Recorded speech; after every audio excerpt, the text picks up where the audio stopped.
Hello everyone, this is MMA Interesting Prospects podcast. Today our guest is featherweight prospect Greg Foster. Hello Greg, how are you? Doing good, sir. How you doing? I'm good. Greg, in your last fight, it was a Fury FC 90. You defeated Paul Garza. It was a close fight, split decision, but I think that overall this fight was exciting, and you showed that you can beat a more experienced fighter. And if you can tell me, what do you think overall about your performance? I'm always disappointed when I don't get the finish. That's number one. You go in there to get the finish. However, we got to do it TKO, knockout, submission. So, always disappointed when it comes to that. But I think I displayed a lot of things. I don't think it was a split decision. I thought I won the fight pretty clearly, especially when I went back and watched the tape and whatnot. So, thought I won the fight pretty clearly. Thought I showcased a lot of dynamic striking, used my wrestling, just being a pure mixed martial artist. But the kid was just tough, man. Like he just marched forward, one of those kind of Muay Thai strikers that you can hit him 100 times. He's just going to keep coming forward, keep coming forward. And, so he was tough. He had good pressure. So, I just had to utilize my movement and just stick him up and touch him up and then utilize the wrestling. But I thought I'd put him away. I mean, I snapped his neck back quite a few times and he looked like he was going to go down, and then he just kept coming. So, but credit to him for being tough. But I thought it was a pretty solid performance. But always looking to get better, always looking at the tape and seeing what I can do better. And so the next time I get in there, I'm a better version of myself. And one judge gave you like 30-27 scorecard. Correct. Yeah. I remember hearing it, and then the last one, I'm like, oh, okay, all right, he's looking at the same fight, but it's like that sometimes. You're in hometown favorites, stuff like that. You know what I mean? And who knows what the judges are looking at that night. So that's always the risk you take going to the judges, and I don't like doing that. But you just hope that they're seeing what they should be seeing.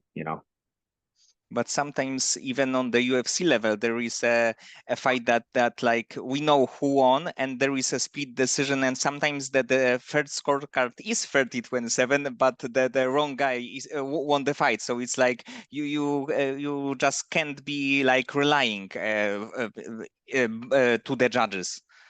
No, not at all. And even at the UFC at a higher level, when the paychecks are even higher, that's even more of a fuck up when they mess that up. You know what I mean? So, and that can alter a lot. One way, one win this way or that way can change a lot.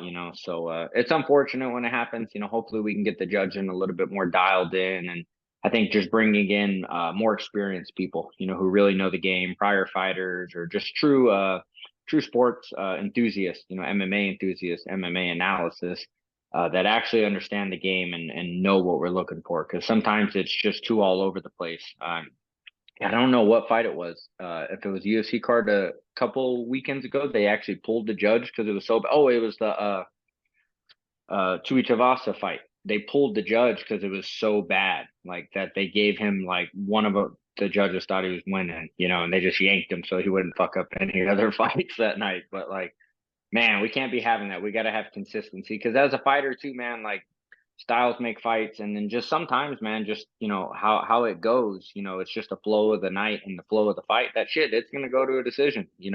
And if you clearly won it, and or even if it was a close fight, like we have to have confidence as the martial artist that you're gonna make the right decision. So I hope in the future it gets a little bit more dialed in, a little bit more corrected than it has been in the years past. And it was your second fight on Fury FC, and the first one was like definitely not a controversial one because you won your fight by 30-27 but in all scorecards. It was against Jordan Plutin, who I think that is overall a very good fighter. He actually got more losses than wins, but is, in my opinion, much better than this. And you looked great in this fight. Yeah, he was interested, man. Like looking at his record, and then like you go look at some of his wins. I'm always scouting my guys and scouting opponents and stuff, and like, man, his first round wins were like, holy shit, this guy looks like, a mini Hector Lombard. I mean, just power striking, wrestling, dynamic, and then when I looked at some of his losses, I'm like, okay, what was it? So he was an interesting fight going into, you know what I mean? So I had to be aware of a lot of things. And I thought he was a lot more skilled than his record shows, you know, because then, I mean, he fought that night. I fought for Fury, knocked some guy out in like 30 seconds, you know what I mean? Just killed him. And it's like, if he's on or off, or you don't get him off his game, like he's a terror. But yeah, that fight was to kind of go in there, strike him up, touch him up, and then I knew I could out wrestle him if I needed to out wrestle him and break him there, you know. So I wanted to touch him up, try to knock him out, hurt him a couple times, but he was tough, and then just kind of out grappled him in that fight, you know what I mean? But yeah, the judges got that one right. I was pretty confident when they were announcing that one that we got the dub on that. But I think that in this fight you showed that you are overall like skilled in every area, because you showed your striking, grappling, takedowns. And in your next fight, do you have a like style in mind that you would like to face, or maybe do you have a like do you like have a, like preferences that you want to fight against other prospect or maybe more experienced guy? I mean, I felt the last two guys I fought, you know, Jordan had like 12 fights when I fought him, and I only had two professional fights at the time. I think Paul had, you know, 8 or 9 fights professionally, and I only had 3 at the time. The record, I really don't mind, man. I know I only got 4 fights, but I had an amateur debut on the books in 2012. So I've been in MMA for a long time. I've been training a long time. I just didn't have as much competition in certain years, you know, when I was a little bit younger and stuff like that. But I was always in the gym, I was always training. So I feel my experience is a lot more than what my record shows. I don't think mentally, physically, and technicality wise that I'm a 4-0 fighter. Because I've been training, man, you know, a long time, and I've cornered a lot and coached a lot, even at the highest level, and you know, contender series, UFCs, and stuff like that. So I try to soak all that information in and experiences in, and add it to when I go do compete, you know, that I'm gaining from it. So fighter wise, I don't really care about experience wise. I like stand up. You know, I would always rather stand up first, you know what I mean? And look to knock a guy out. Like I like to put on a show my dynamic striking, and I like to do a lot of different things striking wise, and even things that I still haven't showed that maybe the right opponent will allow me to show. You know, I look at opponents like tools in the shed, man. You know, this guy I might have to outstrike him. This guy I might have to out wrestle him. This guy I might have to use my jujitsu more, or whatever it may be. They pose different opportunities when I look at certain fighters, and I know my skill set. So for me, it's just making me an A in all my skill sets. You know, wrestling, judo, jujitsu, striking. You know, just having me solid across the board. So whoever I face, I'm able to attack them. So I wouldn't mind another striker though. You know, go in there and strike it up and look for a nice slick, you know, TKO or something like that would be nice. And your next fight, would it like happen in Fury FC also? Maybe. I'm trying to get 2 fights by the end of the year. I'm trying to fight late October, November, or early December. So talk to the manager. I got a couple of promotions that I'm talking to as well. So it might be Fury, it might not be Fury. So we'll see what happens. It's just the timing that I'm trying to be super active these final 4 months of the year, and get to 6-0, and then, you know, try to get in the UFC from there. So but yeah, so whoever kind of gives me the opportunity, you know what I mean? If it's Fury, great. You know, I've already done it, been there a lot, so I know them, they know me, that's cool. But if it's any other show too, just really looking for the right opportunity to hop in. And I think that like activity is maybe one thing that is missing in your career, because the skills are there, but because you have a lot of breaks as the amateur, and as the pro you had like one fight a year. I think that when you will be more active, there like you can get much quicker to the UFC, because in my opinion definitely skills are there from the videos and fights that I have a chance to watch.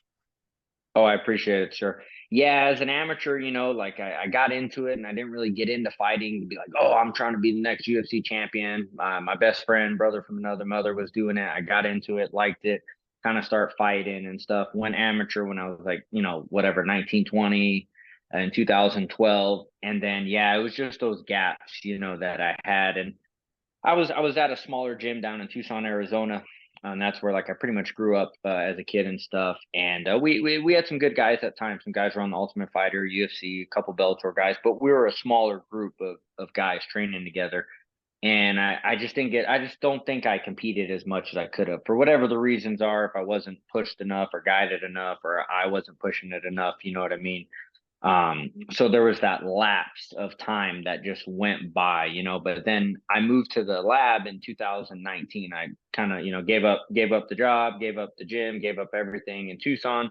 And I wanted to move up to the lab, and God, it's been exactly almost 5 years, September of 2019, to pursue, training full time at the lab and just give myself the best opportunity, because trained for a long time. I fought some tough guys as an amateur, and I just wanted to give myself the best chance to succeed, and chase the dream. And the lab was one of the best gyms in the country, so I moved up. I had one amateur fight within like 3-4 months, and then COVID hit. So I was like, oh crap. So then COVID hit, and then locally there was no shows. Like, we didn't have another show locally until March of 21, the following year. So I went that gap of like another 16 months of not fighting. My whole goal was to move to Phoenix, be super active, train a bunch, and be active, because I knew I wasn't as active as an amateur, so I was like, and then COVID hit, and I'm like, well, I just seem like I can't be active, so then we went pro in August of 21, and then it was just kind of hard to get fights locally and stuff like that, just being in Arizona a lot. So yeah, so that's my main goal, is being as active as I can, like seeing Jose, how inspiring that was, like me and Jose were amateurs together, and I went pro before Jose. He went from 3-1 to 7-1 within an 8-month time period, and then in the contender. So just super inspiring when you see guys like that and your teammates just go on a tear, and that's something I knew how important this year was for me, competition wise, So really looking to go on a tear for the final 4 months, get 2 fights in and be there. And like you said, I know the skills there, and I'm super diligent with continuing to develop my skill too. I don't think I'm good enough. You're never good enough. So it's always just continue to work on your skill day in, day out. And in 2020, did you think that were you afraid that maybe it was like wrong move because of the COVID, and the like that we didn't know what's gonna happen? Do you thought that maybe it was not a good idea in the end? Oh man, it was a rough time, because Um, in Tucson, I was pretty established. I was at the same job 5-6 years. I've always had to support myself, but I've been on my own since I've been 21, 22. So had to work and train, had to work and train, and always find that balance. So have my own place, have my own good job, money, this and that, and I gave it all up. And then when I came out here and coming out with no job and all that, and trying to start a business and train full time and just a new life. Yeah, those first 6 months, I was definitely questioning it, man. I'm like, yeah, everything was just so new, no job, new gym, no friends, and trying to build something and grow something. And then, you're not comfortable, you're away from home, so you're going to feel uncomfortable, and, you're going to want to go back to comfort, just your brain being weak and stuff like that, and then COVID hit. I was like, holy shit. I'm like, what am I going to do? Am I going to go back to Tucson? Am I going to stay here? So it was definitely an interesting time, but I do feel it gave you a lot of time to truly think what you want to do and how you want to pursue your life, when freedom came back, I guess. Um, so, but I think it pushed me in the right direction. Obviously I ended up staying at the lab and just continuing to pursue what I knew I needed to pursue in my heart. Yes, and now we can see that it was definitely a good decision. Yeah. And on topology, I saw that you in 2014 fought against Sean O'Malley, current UFC bantamweight champion. Yeah, yeah. And how the fight ended? Because I didn't see like info. What happened in that fight?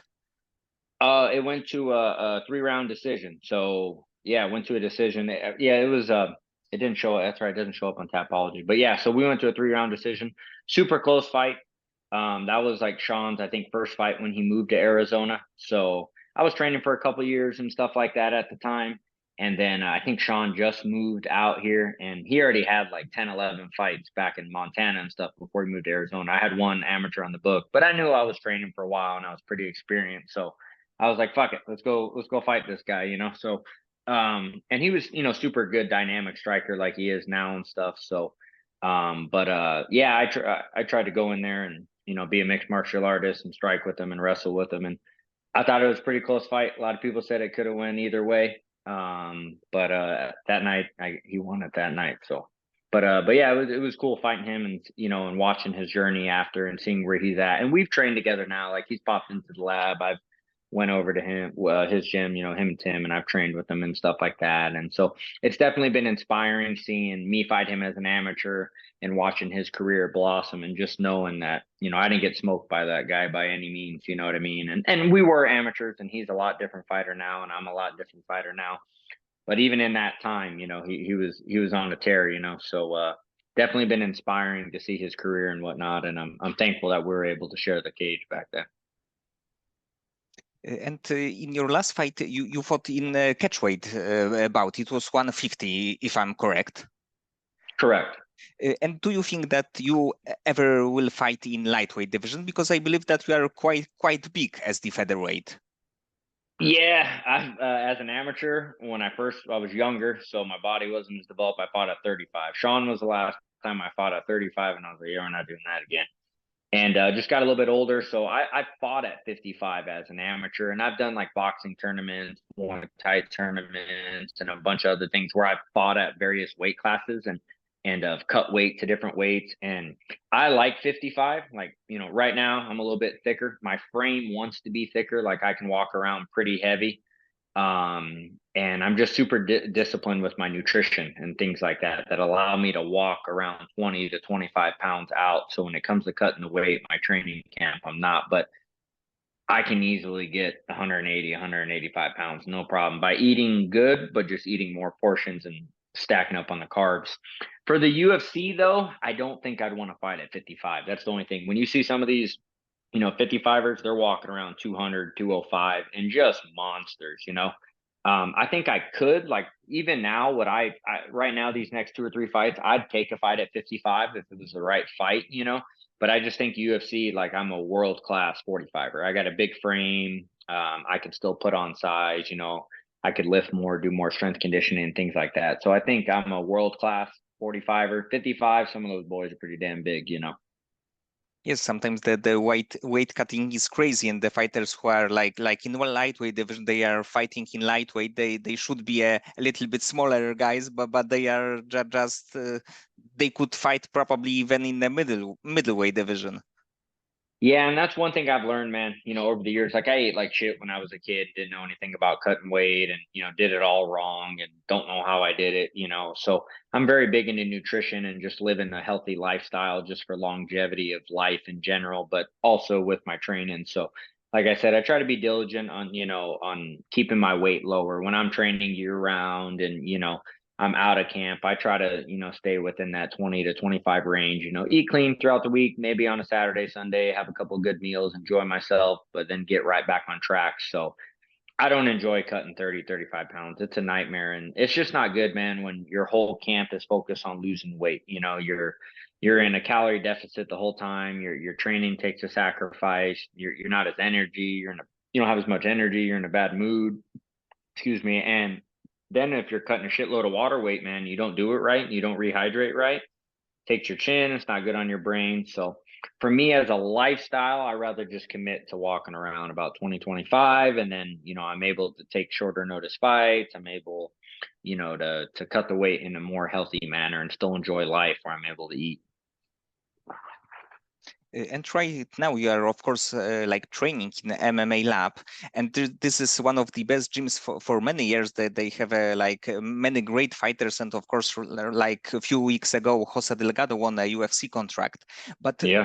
do you have sparring partners that are super talented but they are under the radar, that not many people know how good they are, but in like 2-3 years they can be on the verge of the going to the UFC? Yeah, I mean, we got a lot of guys, I feel even though like experience wise, I'm not like crazy experience, but I feel in the game of just training, there's a lot of guys like me that are 3-0, 4-0, 5-0. Off the top of my head, who I think the early up and comers, Chance Key, he fought for LFA probably about a month ago. He's 3-0 right now. He's a 25er. Trying to think, 35er wise, we got that Amari kid that moved down here from Montana. probably about 5 or 6 months ago. I think he's 6 or 7-0 and whatnot. He's a 35er. 45ers besides who else we got? Oh, Jose just got in, and then Moses Diaz. He's another good friend, a good training partner of mine. I've cornered him too. He's 6-2. He just smoked somebody in Fury about a month or so ago. He's 6-2. So we got a handful of guys. I'm trying to think some 55ers too. Yeah, there's a handful of those guys that are 1-0 between that 3-0, man. And you know, 1 year, 1.5 years can change it all. You know, if you're diligent and you're on it, you know what I mean? And it can change it all. So I feel like we have a lot. And then we have some amateurs coming up. The gym, we got so many training partners. That's the beauty of it, you know. And it's not like we just use each other for our body and we're just beating the shit out of each other to beat each other up. Like we're all good net group family there, you know, where we all give each other good work and care about each other and stuff like that. So there's just so many guys in there, you know, and that's the beauty is whoever you're fighting, we probably got a guy that can give you a look and give you a similar body type for it, you know. So, but yeah, man, I think this next, you know, like you said, the lab's been killing it for 17, 18 years at the highest level for a long time. And, but I think this next wave that we're coming in, the next year and a half, we could have another 8 to 10 people in the UFC, you know, like that. Boom.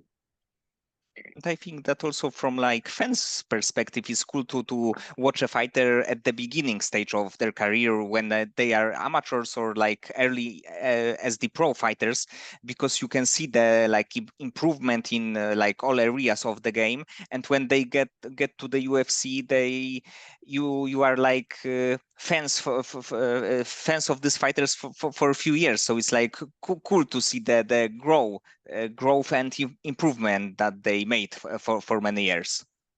Oh yeah, man. Nothing beats the day in, day out work, you know. And it's like we're training partners, but we're also colleagues too, right? That's our job. We have to train and that's what we're working at. And then, you know, but when you train with someone, I feel my best friendships, you know, that are like family all came from my training partners in the gym. Guys that I've known, you know, 5, 8, 10 years have all came from the gym because you're grinding it out, sweating, you know, trying to make each other better, you know, every single day. So it's super cool when you see your friend and your training partner and your brother or sister, you know, go from an amateur, go to a pro, and then make it, you know, to the UFC because you know the day in, day out work. You know, the average fan, the average person, or the casual that may train or this and that. It's like, no, man, it wasn't just, you know, some overnight success. It's like we've been, whoever it is, they've been grinding at it for, you know, 5, 8, 10 years or more, you know what I mean? And then it's just their time, you know. And I like to say that, you know, success comes at all times. Some people experience success a little earlier in their career, maybe in the middle of their career or later in their career, age wise, right? You might get in the UFC at 22, right? You might get in the UFC at 26, you might get in the UFC at 32. Like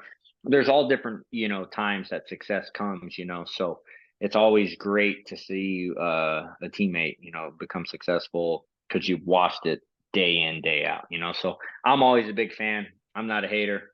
So I love when I see people's success, even like Sean, you know, I mentioned Sean. It's like I love seeing it. Fucking inspires me to want to be better, you know. And same with your teammates too, man. It inspires you to really want to amp your game up and level it up, and you know get to where you want to go to.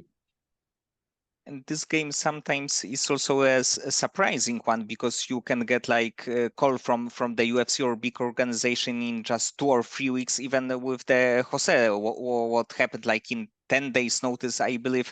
So you have to be also the like doing your thing, winning a fight, but also be prepared to be like called in just a few days even. 100%, man. I think once you know you're at that point, you know, when you're like, hey, man, my name's in the hat, and I might be called. That's your responsibility as a professional mixed martial artist to make sure your weight's good, to make sure your cardio is good. So when you do get that call, you can shine. You know, proper preparation prevents piss poor performance. So it's like, you know, be prepared, man. So when that moment comes, you know, you're able to shine. You know, don't be too heavy, don't be out of shape. So when they make the call, you know, you're as ready as you can be. You studied as much as you can study for the test, and you're going to go in and say, fuck it, and let's let it ride. And, you know, what's going to happen is going to happen, you know? So there's always going to be a little bit of doubt and question when you take a fight on, you know, 9, 10, 11 days notice. That's, if anybody says there isn't, they're full of shit, you know, like there's going to be a little bit of questions where, oh, this, that, you know, you don't have a full camp. But those are the moments you got to live for, man. You got to be comfortable in those situations and got to want to step up and seize the moment and, and just go out there and do your thing. And probably the taking this kind of opportunities is the much better choice, because you never you really don't know if this kind of situation will happen in like few next months or years, and then it would be like thinking, oh, I should taking this, and now I'm like even on the like regional scene fighting against other fighters, but my place should be in the UFC.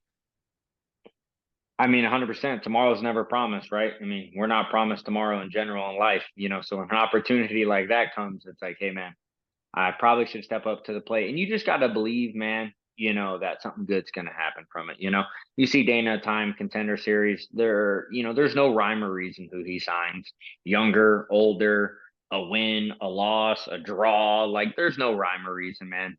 So I think in those moments, you just got to step up to the plate and, control what you can control, go perform the best you can perform, and just have confidence in what's going to happen is going to happen. You know what I mean? So I think there's always good from taking a risk. You know what I mean? No one who's ever not taken risk in their life, they don't really know. If you're just always playing it safe and, you know, conforming and staying in a lane, when you take those risks, man, great risk, great reward, so low risk, low reward. So I think, some great always comes from that, win, lose, or draw. Like, I think it's going to put you on the right path. And I'm like probably many MMA fans fan of Benson Henderson, because he was also a like world champion for many years. And what is your favorite moment of Benson career? Him fighting or Yes, like fighting. one of his fights? Fuck, man. I was watching Benson when I was young. Um, I gotta think. That's a good question. He had so many performances. I mean, fuck. I mean, the guy had like 20 fights under Zuffa, WC, and UFC. I don't know if I have one just favorite fight of Ben. I've watched them. I mean, that WEC Donald Cerrone back in the day was pretty damn good. That might be one of them up there. Now that I think about that, at the time I was at and watching that, those Donald Cerrone fights were pretty sick. And even when he did fight him in the UFC, I thought he beat him even when he fought him in the UFC. But that was a tremendous performance. But you look at like the Nate Diaz performance, that was tremendous. I mean, the Masvidal performance, tremendous. I think Ben goes underrated, man. Ben wasn't a big talker and all that, but he was 11-3 in the UFC and defended his belt, 3 times. And if you go watch that Donald Cerrone fight with Ben, in the UFC, even I heard Donald Cerrone went up and said, "Hey, man, I didn't win that." So if you add that in, he's 12-2 in the UFC, and he defended his belt 3 times, and against the best competition back then too. He was fighting the who's, Diaz, Masvidal, Gilbert Melendez, Pettis. I mean, all of them. You know what I mean? Like he fought absolute killers. So he was inspiring to me before I was ever even at the lab. I think that even the fights, like it was probably like 10 years ago against Rustam Kabilov, of course, like Benson Henderson was former champion. And at that point, Rustam Kabilov was a little bit like Khabib Nurmagomedov, undefeated fighter Yeah. from this part of the Oh world. yeah. Yeah. And Knocked him Benson out. took this fight and won it. So it's like super impressive, because sometimes the fighters who are former champions, they prefer to fight fighters with a bigger name, and the Rustam Kabilov wasn't a big name, and Benson took the fight and won it, finished him. Benson's just the ultimate competitor, man. He's probably one of the most competitive guys I've been around. Ben retired and he was in the gym next day beating the shit out of everybody. Like whatever Ben's doing, he wants to win. And he just has the ultimate competitor spirit, man. Even in the gym, dude. Like I've never been around anybody like Ben. And I've trained around some pretty good guys and experienced a good amount in my time of training. Ben's a different animal, man. Like 40, 41 years old, you would never know it. He'll break guys in the gym that are 19 years old and weigh 250 pounds. It doesn't matter. Ben is nuts. So I'm thankful for that part too, to have been able to train with Ben for the past 4 to 5 years when he was still active with Bellator and, training with him. It definitely made me a better martial artist, and person too. But Ben's a great guy, man, and be able to train with a legend like him, you're only going to get better, and you're definitely going to learn about yourself too. Yes, and like in the world of people who like to comment, like to give negative comments, not many people say anything bad about Benson. So I think that it also show how good of the person he is. That's what I always look at too, man. Who are you as an athlete and who are you as a person? Ultimately, if I'm not here tomorrow, I want to be remembered as the person that I was to even the random people that maybe I held the door open for, this and that. And Benson's just a great dude, just great heart. He didn't sell the soul, in the UFC and be who he didn't want to be and this and that, So he did things the way he wanted to do, you know what I mean, and had the success that he had. And then, just day in, day out, he's just a great person. And I can definitely vouch for that. I saw on your Instagram that you put some post about books, about Tim Ferriss' book, about Naval Ravikant book. And do you like to read this kind of books, like let's say Tim Ferriss? Oh yeah, yeah. Self-transformation, self-help books are what I enjoy.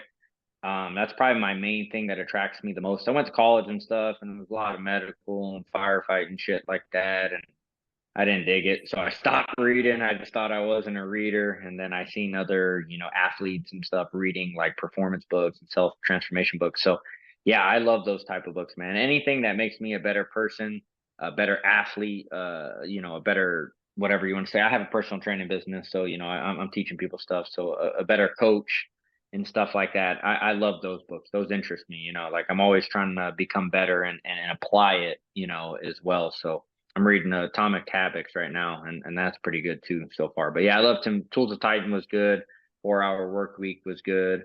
There's a bunch of them that I've read, but yeah, I love reading self transformation books.